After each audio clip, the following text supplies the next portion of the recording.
Hello viewers, আজকে আপনাদেরকে একটা টিপস দেখাবো কিভাবে টিকটকে ভিউ আনতে হয়। ইচ্ছা করলে আপনারাও চাই আনতে পারেন। আমি একটা ভিডিওতে আনতে চাইতেছি।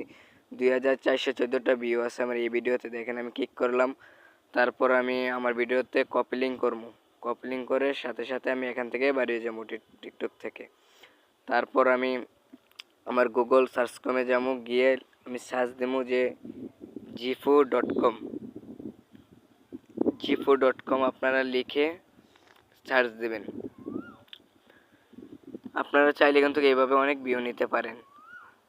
তারপর আমি জিফোর মেঝে ক্লিক করে নিব, তারপর একটু ওয়েট করবেন। তারপর দেওয়া আছে যে DEATH, এই লেখাটা লেখে আপনারা টিক চিহ্নে টিক দিয়ে দিবেন। তারপরে একটু ওয়েট করবেন, করার পর আপনারা দেখেন যে নিচে একটু ইগনোর করবেন, করার পরে দেখছেন যে ভিউ শেয়ার আছে। আপনি ভিউ চাইলে ভিউ নিতে পারেন। যেহেতু আমি ভিউ নেব, ভিউর মেঝে